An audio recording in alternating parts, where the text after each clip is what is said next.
New ஃபில்மாலியர்களுக்கு அன்பான வணக்கங்கள். வணக்கம் முருகன் சார். இப்போ ரஜினி பிரதர் ஒரு கேள்வி கேட்டிருந்தாங்க நிருபர். அதுக்கு அவர் சொன்ன கருத்தை பற்றி உங்களுடைய கருத்து என்ன சார்? அவர் என்ன சொன்னார்னா, விஜய் அவரோட அரசியலை பற்றி கேள்வி கேட்டதுக்கு, விஜய் வரட்டும், கமல் மாதிரி அவரும் வரட்டும், ஆனால் வந்தால் ஒரு யூஸும் இல்லை அப்படின்ற மாதிரி அவர் வந்து தெளிவாக சொல்லிட்டு போயிட்டார். இதை ஒரு கொஞ்சம் முன்னாடி போய் பார்த்தோம்னா 2017 விஜய் அவர்களுடைய தந்தை எஸ்ஏசி ஒரு தனியார் தொலைக்காட்சி நிகழ்ச்சியில் ரஜினிகாந்த் அரசியலுக்கு வரன்ற மாதிரி ஒரு இது இருக்குது. அதுக்கு என்ன உங்களுடைய பதில்னும் போது அவர் என்ன தெரியுமா சொன்னார்? அன்றைக்கி வரட்டும், ஆனால் வந்து ஒரு யூஸ் இல்லை. இதே பதில் தான் அவர் சொன்னார். ரஜினி வந்தால் என்ன, வரலனா என்ன அப்படின்ற மாதிரி கிண்டலாக வந்து சொன்னார். ஏன்னா அன்றைக்கி வந்து தான் புள்ள இருக்கிற தைரியத்தில் வந்து இஷ்டத்துக்கும் பேசினார் அன்றைக்கி உட்காந்துக்கிட்டு.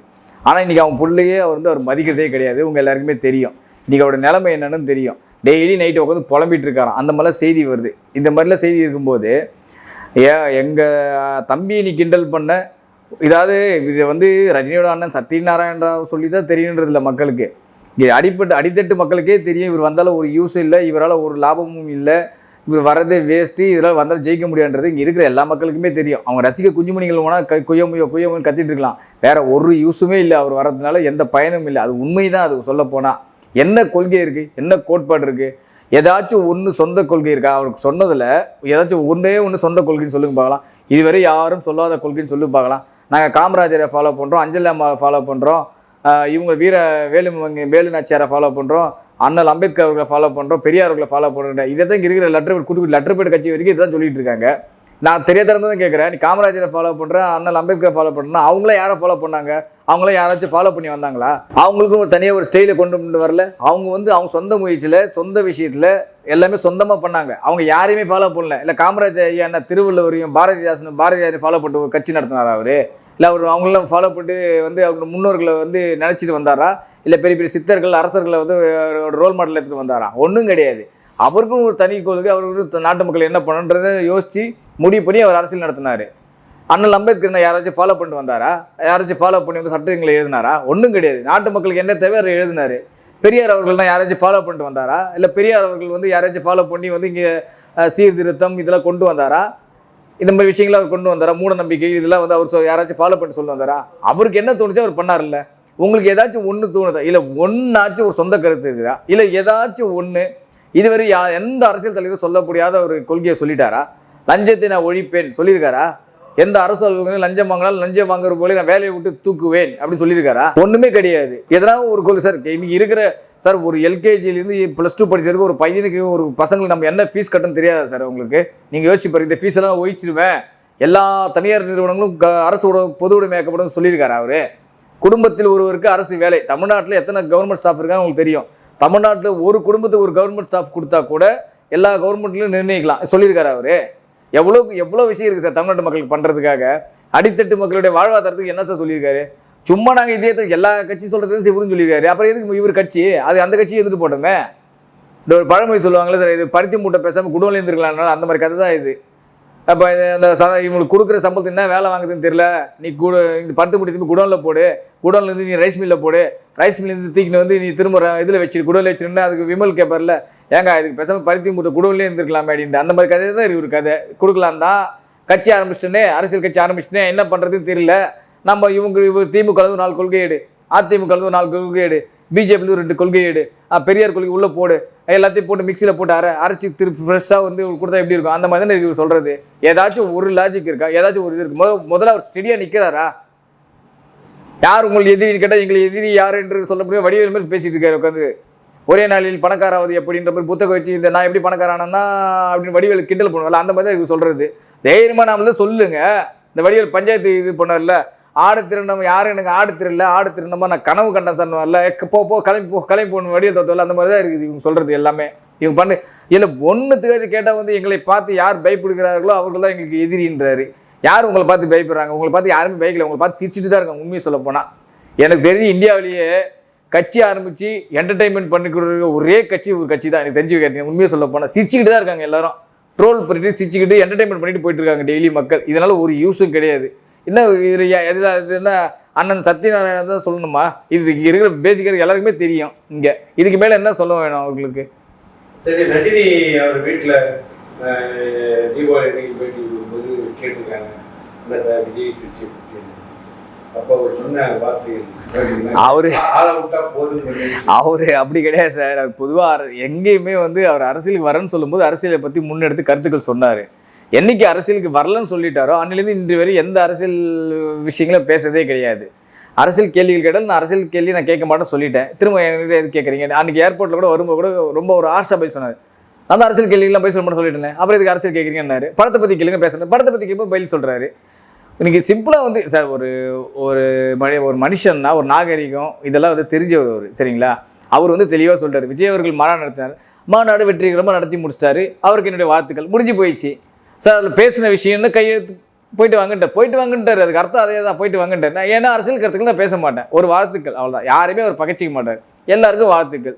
நீங்கள் நாளைக்கு வந்து சூர்யா ஆரம்பித்தாலும் சரி, தனுஷ் ஆரம்பித்தாலும் சரி, சிம்பு கட்சி ஆரம்பிச்சு எல்லாருக்கும் என்னுடைய வாழ்த்துக்கள் சொல்லுவார். அவ்வளோதான். அவர்னா நான் அவர் கட்சி ஆரம்பிக்கிட்டையா அவன் கடற்கறான் போ அப்படின்னு திட்டுவா போகிறாரு. ஒன்றும் இல்லை, எல்லாருக்கும் ஒரு வார்த்தைகள் சொல்லிட்டு போயிட்டே இருக்க போகிறார். அவ்வளோதான்.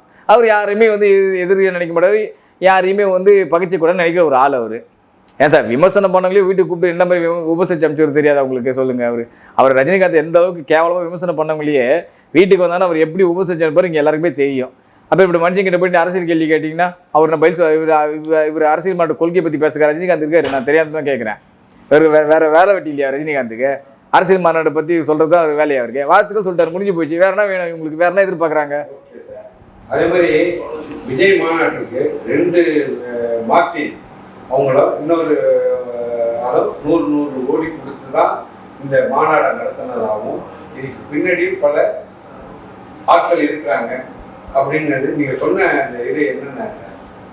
சார் இதெல்லாம் வந்து நம்ம ஆராய்ஞ்சு அனுபவிச்சு சார். இங்கே யாரும் நேர்மையாலாம் கிடையாது சார். நீங்கள் நேர்மையாக இந்த அதாவது சொல்லுவாங்கல்ல, இந்த தனுஷ் அண்ணன் கூட ஒரு இந்த புதுப்பேட்டை படத்தில் சொல்லுவாங்கல்ல, எனக்கும் எம்எல்ஏ சீட்டு கொடுங்க, நானும் வந்து என்ன உனக்கு என்ன கத்தி எடுத்து போர் அடிச்சு போயிடுச்சா, எங்களோட வந்து சேர்ந்துடலான்னு.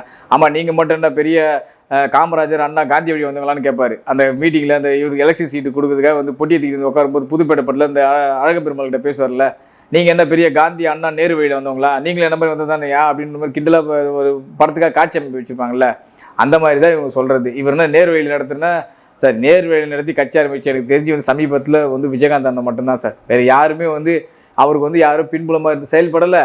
யாரும் அவருக்கு கோடி எடுத்து கொடுக்கல. இன்னும் சொல்ல போனால் அவர் அப்போ ஃபீல்டு அவுட்டு, சினிமா துறையில் ஃபீல்டு அவுட் ஆகிட்டு கட்சி ஆரம்பிச்சவர் அவர், சரிங்களா? சும்மா கிடையாது. விஜயகாந்த் கட்சி ஆரம்பிக்கும் போது அவர் அப்போ வந்து கடைசியாக 10-15 படம் ஓடவே இல்லை சார் விஜயகாந்துக்கு. அது நடுவில் சுமாராக ஒன்று ஒரே படம் பேரரசு. அதுக்கப்புறம் பாருங்கள் எந்த படமும் ஒரு ஓடல. அரசாங்கம், சாபரி, என்னென்ன படமும் நடித்தார். விருதகிரி, என்னென்ன படமும் வச்சு ஒரு படமும் ஓடல அவருக்கு. மரியாதை, நிறைஞ்ச மனசு, எத்தனையோ படம் நடித்தார். ஒரு படமும் ஓடல. ஃபீல்டு அவுட், டோட்டலாக field out Vijayakanth. Field out ஆகிட்டு கட்சி ஆரம்பிச்சு நண்பர் சார் அவர். யார் சார் அவருக்கு ஹெல்ப் பண்ணாங்க? ஏன்னா கோடி அதை கொட்டினாங்களா? இன்னும் சொல்லப்போனால் தமிழ்நாட்டில் மிகச்சிறந்த ஆளுமைகள் இருந்த சிங்கங்கள் வாழ்ந்த கோட்டையில் உள்ளே வந்தவர் சார் அவர். அம்மையார் ஜெயலலிதா இருந்தாங்க, ஐயா கலைஞர் ஐயா இருந்தார், பெரிய கம்யூனிஸ்ட் கட்சி தலைவர்கள் எத்தனை பேர் இருந்தாங்க தெரியுமா அந்த கட்சியில்? தமிழ்நாட்டில் பெரிய சிங்கங்கள் இருந்தால் சிங்கங்கள்கிட்டே தில்ல உள்ளே இறங்கி வந்த ஒரே ஆண்மகன் யாருன்னா என்னை பொறுத்த விஜயகாந்த் மட்டும் தான் சார். அவர் ஜெயிச்சார் தோத்தார் அடுத்த விஷயம் சார். சிங்கங்கள் இருக்கிற காட்டில் ஒரு ஆடு கெத்தாக உள்ளே போயிட்டு வெளில வந்ததுன்னா அந்த ஆடு தான் சார் கெத்து, அந்த சிங்கத்தை விட. அந்த மாதிரி உள்ளே போயிட்டு வெளில வந்தவர் சார் விஜயகாந்த். அவர் மாதிரி ஒரு தெம்பும் திராணி இருந்ததா இவருக்கு? இவர் அரசியல் லாபத்துக்காக என்னவெல்லாம் பண்ணுவார் சார். அதாவது ஒரு பழமை சொல்லுவாங்கல்ல, கட்சி ஆரம்பிக்கிறதுக்கு முன்னாடியே பல கட்சியில் போஸ்டிங் கேட்டவர். உங்களுக்கு தெரியாதா? உங்களுக்கு ராகுல் காந்தி கிட்ட போயிட்டு இளைஞர் அணி தலைவர் வயசாகிடுச்சிங்க உங்களுக்கு, இதுக்கப்புறம் இளைஞர் அணி கொடுக்க முடியாதுன்னு சொன்னாங்க. ஞாபகம் இருக்காது இல்லை? அண்ணா சாரை பார்த்தாரு. அப்புறம் யார்? அரவிந்த் கெஜ்ரிவால் ஐயா பார்த்தாரு. மோடியை பார்த்தாரு. இங்கே தமிழ்நாட்டில் எடுத்துங்க எத்தனை கட்சி தலைவர்கள். இங்கே ஆந்திராவில் போய் சந்திரபாபு நாயுடு அவர்களை பார்த்தாரு. பாண்டிச்சேரியில் போய் இவர் நம்ம முதலமைச்சர் ரங்கசாமி ஐயாவை பார்த்தாரு. கட்சி ஆரம்பிக்கிறதுக்கு முன்னாடியே பல்வேறு கட்சிகளை தாவும் தைரியமும் தன்னம்பிக்கையும் எனக்கு ஒருத்தர் தான் இருக்குன்னு கிண்டல் பண்ணிட்டு தாங்க சமூக கலையத்தில் உட்காந்துக்கிட்டு. இவர் எதை நம்பி நீங்கள் சொல்கிறீங்க? இவர் என்ன கோட்பாடு இவருக்கு? எங்கேயாச்சும் கட்சி ஆரம்பிக்கிறதுக்கு முன்னாடி இங்கே தமிழ்நாடு இந்தியா இருக்கிற மொத்த கட்சியை பார்த்த ஒரே இவர் எங்கே எவ்வளையாச்சும் பார்த்துருக்கீங்களா? நீங்கள் யோசிச்சு பாருங்கள் சார். கட்சி ஆரம்பித்த பிறகு வழிநடத்த முடியாமல் பல கட்சிக்கு தாவன்னு நம்ம அரசியல்வாதியில் பார்த்துருக்கோம். கட்சியே ஆரம்பிக்காமல் பல கட்சியில் தாவன அரசியல்வாதி எங்கேயாச்சும் பார்த்துருக்கீங்க நீங்கள்? இந்த மாதிரி கூத்துக்கள் நடந்திருக்கு. சரி, இதுக்கு பின்னாடி பிஜேபி இருக்கு. புலியுடைய கேஸே இன்னும் முடியாமல் இருக்கு. 5 கோடி ரூபா கேஸ் வந்து அப்படியே இருக்கு. அவங்க ப்ளே பண்ணுறது தான் இது அப்படிங்கிறாங்க. யார் ப்ளே பண்ணாலும் இது பண்ணாலும் அப்போ நீங்கள் மக்களுக்கு நல்லது பண்ணணும்னு வரல, உங்கள் சொத்தை பாதுகாக்க தான் வரீங்க. அப்படி தான் உண்மையை எடுத்துக்க முடியாது. இப்போ நீங்கள் சொல்கிற மாதிரி பார்த்தீங்கன்னா அப்போ நீங்கள் யாரும் மக்களுக்கு நல்லது பண்ணலாம் வரல, இருக்கிற உங்கள் சொத்தை பாதுகாத்துக்கணும், அவ்வளோதானே? அதுக்கு தானே வரீங்க. அப்படி தானே சார் கேள்வி கேட்க தோணுது. நீங்கள் யோசிச்சு பாருங்க. நீங்கள் உண்மையாக மக்கள் நல்லது பண்ணுறவங்க தான். எனக்கு தெரிஞ்சு சார் விஜயகாந்த் கிட்ட இருந்தால் சார் ரைடு போனாங்க. அரசியல் கட்சி எதனா அவர் தூக்கிட்டு வந்தாங்களா? ஷூட்டிங் இருக்கும்போது நெய்வேலி ஊட்டியில் ஒன்றா தூக்கிட்டு வந்தாங்களா விஜயகாந்த்? அவன் சொத்தை காட்டி எனக்கு கேட்டாங்களா? இல்லை கணக்கில் கடை சொத்து வச்சுருந்தாரா? என்ன வச்சுருந்தார் விஜயகாந்த்? அவர்கிட்ட ஒரு ரைடு போச்சா? ரஜினிகாந்த் ஐயா இருக்கார், இந்திய தென்னிந்தியாவில் அதிக சம்பளம் நடிகர். அவர் வீட்டில் இன்றைக்காச்சும் ரைடு போயிருக்கா? அவரெல்லாம் கணக்கு பர்ஃபெக்டாக வச்சு இல்லை. அஜித் அவர்கள் இருக்கார் சார், இவர் ஈக்குவலாக நடிக்கிறார் சார், இவர் ஈக்குவலாக சம்பளம் வாங்குறது, இவர் ஈக்குவலாக கலெக்ஷன் எடுக்கிற நடிகர் சார். அவர் வீட்டு என்ன சார் அந்த தெரு பக்கம் கூட போக முடியாது சார். ஐடி ரைடு தெரியுமா சார் உங்களுக்கு? அவ்வளோ மொத்தமாக கணக்கு வச்சிருக்காரு. ஏன் இந்த மாதிரி நடிகர் வீட்டில் ரைடு போகிறாங்களா? சியான் விக்ரம் இருக்காரு, சிவகார்த்திக் இருக்காரு, தனுஷ் இவங்க கூட ரைடு போனாங்களா யாராச்சும்? எல்லாருமே இவங்க ஈக்குவலாக அடுத்த கட்டத்துக்கு முன்னாடி தானே இருக்கிற நடிகர்கள். யார் வீட்டில் ரைடு போனாங்க இன்றைக்கி வரைக்கும்? யார் அளவுக்கு ரைடு போனாங்க? அப்படி பூரா பண்ணுறதுக்குள்ள ஃப்ராடு பித்தலாட்டம் சார். நேர்மையான மனுஷன் தான் ஏன் சார் பயப்பட போகிறான்? முதல்ல பதில் சொல்லுங்கள் சார். நேர்மையாக நீ உண்மையாக சம்பாரிச்ச பணமாக இருந்தால் ஏன் சார் பயப்பட போகிறான்? எந்த அரசியல் கட்சியில் எந்த சிஎம் பிஎம்ஏ இதெல்லாம் உன்னை ஒன்றும் பண்ண முடியாது. ஏன்னா உங்ககிட்ட எவிடன்ஸ் பக்கவாக இருக்குது. யாராச்சும் உன்னை வம்புக்கு இழுக்க முடியுமா? யாராச்சும் உன்னை அரசியல் உள்ள விஷயம் இழுக்க முடியுமா? ஏன் வராரு அவர்? நீங்கள் யோசிச்சு பாருங்கள். நீங்கள் உங்ககிட்ட கணக்கு வழக்கு கரெக்டாக இல்லை. கரெக்டாக இருந்ததுன்னா ஏன் நீங்கள் பயப்பட போகிறீங்க? அஜித் கிட்ட நெருங்க முடியுமா சார்? ஒரே கேள்வி சார். அஜித் கிட்ட நெருங்க முடியுமா சார்? இதை ஒரு ரஜினி கிட்ட நெருங்க முடியுமா சார்? ஒரு தனுஷ் கிட்டே சிம்பு கிட்டே நெருங்க முடியுமா சார்? இந்த மாதிரி யாராச்சும் அரசியல் நெருங்க முடியுமா? நீ கணக்கில் கட்டாத பொய் வசூல் நிறைய பொய்யா சொத்து சேர்த்து வச்சிருக்க. நீ ஒன்று நாங்கள் சொல்கிறத தான் கேட்கணும், இல்லைன்னா ஒன்று தூக்கி உள்ள வச்சுருக்கு மிரட்ட முடியுமா சார்? இவங்களெல்லாம் மிரட்ட முடியுமா? யோசிச்சு பாருங்க. ஏன்னா அவங்களும் பர்ஃபெக்டாக இருக்காங்க. என்ன சம்பளம் கவர்மெண்ட் கணக்கு கட்டுறாங்க, கவர்மெண்ட் டேக்ஸ் கட்டுறாங்க. நீங்கள் கணக்கு கட்டாதுன்னு நீங்கள் பைட் பண்ணுவோம் மற்ற கட்சியை பார்த்து. அஜித் கிட்ட ஒரே வார்த்தை கேட்குறேன் சார். அஜித் கிட்ட எந்த கட்சியாச்சும் போய்ட்டு ஐடி ரைடு விட முடியுமா சார்? நீங்கள் யோசிச்சு பாருங்க சார். ஐடியே பயப்படுவான் சார். அஜித் ஐடி ரைடு போகணும் சான்ஸ் இல்லை சார். அவங்களே சொல்லுவாங்க சார், ஐடி டிபார்ட்மெண்ட் இருக்குன்னு சொல்லுவாங்க சார். சான்ஸ் இல்லை சார். போய் தான் டைம் தான் சார் வேஸ்ட். அவர் எல்லா கணக்கு பர்ஃபெக்டாக வச்சிருப்பார் சார். ஒன்றுமே பண்ண முடியாது. ஒரு குண்டு ஊசி கூட நம்மளால நகர்த்த முடியாது சார். ஐடி ரைடு போது வேஸ்ட் சார்னுவான். இன்கம் டேக்ஸ் டிபார்ட்மெண்ட்லேயே சொல்லுவாங்க சார். போக முடியுமா? ஏன் அவர் எந்த கட்சி அணுக முடியல? இவர் ஈக்குவலாக இல்லை, இவரோட அதிகமாக ஃபேன் பேஸ் வச்சிருக்காரு சார். இன்னும் சொல்ல போனால் தமிழ்நாட்டில் அவர் இவர் மேலே காட்டிட்டு இருக்க மாட்டார். எனக்கு அதிகமான ஃபேன் பேஸ் இருக்குது, என் நெஞ்சில் குடி இருக்கும், இதெல்லாம் சொல்லிட்டு உட்காந்துருக்க மாட்டார் அஜித். வருவார், படம் பேர் பார்த்துட்டு போயிட்டே இருப்பார். படம் பிடிச்சா பாரு, பிடிக்கல உன் வேலையை பார்த்துட்டு போயிடுவார். அவ்வளோதான். அந்த மாதிரி மனுஷன் அவர். அவங்களாம் இல்லை இதில் வந்து இந்த கட்சி செயல்படுது அந்த கட்சி செயல்படுதுன்னா பின்ன ஒழுங்காக இருந்தால் உங்களையே எந்த கட்சியும் இழுக்க போகுது கிடையாது. இல்லை ரஜினி சாருடைய படம் அந்த அளவு இருக்கு சார். நேற்றோட முந்தா நாள் போயிருந்தப்ப ஷூட்டிங் ஒரு 5-6 டூப் ரஜினி நின்று இருந்தாங்க. ஏன் அவரால் வேற காட்சிகள் நடிக்க முடியாமல் அப்படி அவரை வச்சு டம்மி எடுக்கிறாங்களா சார்? டூப்புன்றது வந்து ரிஸ்க்கான ஃபைட்டுகள், சேசிங் சீனு, மேலேருந்து குதிக்கணும், இந்த மாதிரி காட்சிகள்லாம் இது இன்றைக்கி நேற்று இல்லை சார். 20 வயசு ஹீரோ கூட டூப் போட்டு தான் சார் நடிச்சிருக்காங்க. நீங்கள் எனக்கு தெரிஞ்சு டூப் போட்டாமல் நடித்த ஒரே ஹீரோ யாரும் அஜித் குமார் மட்டும் தான். இன்றைக்கி வரைக்கும் அவர் எந்த இதுக்கும் டூப் போட்டது கிடையாது. எனக்கு தெரிஞ்சு விஜயகாந்த் அவர்கள் டூப் போட்டு கிடையாது நினைக்கிறேன். ரிஸ்க் ஸ்டண்டில் கயிறு கட்டிலாம் கூட தூக்கிருக்காங்களே தவிர டூப் போட்டு நடிச்சது கிடையாது எனக்கு தெரிஞ்சு. ஆனால் பல நடிகர்கள் வந்து டூப் போட்டு நடிச்சிருக்காங்க. ஏன்னா அந்த நம்ம தேவையில்லாமல் ரிஸ்க் எடுக்க வேணாம். ஒன்று இருப்பாங்க. ஆனால் இதில் நானே பார்த்தேன் அன்றைக்கி ஒரு 5-6 பேர் அப்படியே சுற்றிட்டு இருந்தாங்க. சரி சார். ரொம்ப ஸ்ட்ரெயின் பண்ணக்கூடாது. ஆமாம் சார்.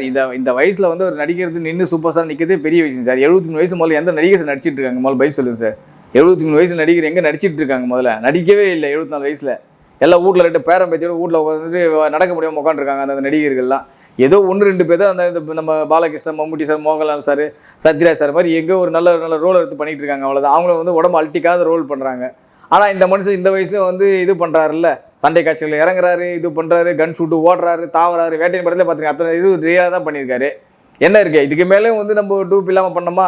ஒரு மேலேருந்து குதிக்கிற காட்சி கூட லோகேஷ் இதை பற்றி தெரியாது அவங்களுக்கு. 100 பேர் அடிக்கிற மாதிரி ஒரு ஃபைட் சீன் வைப்பார். 100 பேர் ரஜினி அடிக்கிற மாதிரி ஃபைட் சீன் வச்சா அவர் ஹெல்த் என்ன ஆகும்? இல்லை யோசிக்க மாட்டாங்களா? அதெல்லாம் ஒரு காட்சிக்கு ஏற்ற மாதிரி டூப் போட்டுருக்காங்க. இதில் ஒன்றும் பெரிய விஷயம் இல்லையே. டூப்னா இன்றைக்கி மட்டும் தான் போடுறாங்களா? அந்த காலத்தில் டூப் போட்டு தான் நடிச்சிட்டு இருக்காங்க. எம்ஜிஆர் காலத்துலேயே டூப் போட்டு தான் நடிச்சிட்டு இருக்காங்க.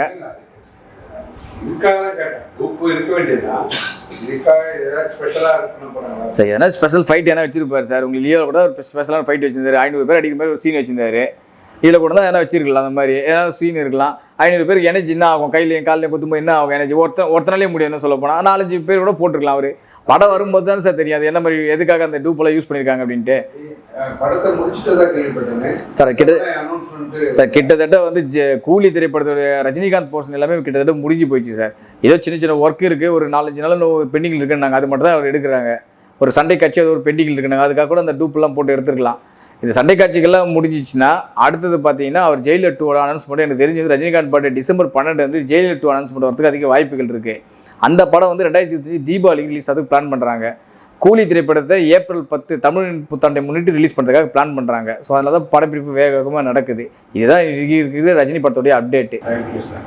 Thank you very much sir. இந்த வீடியோ உங்களுக்கு பிடிச்சிருந்தா லைக் பண்ணுங்க, கமெண்ட் பண்ணுங்க, ஷேர் பண்ணுங்க, சப்ஸ்கிரைப் பண்ணுங்க.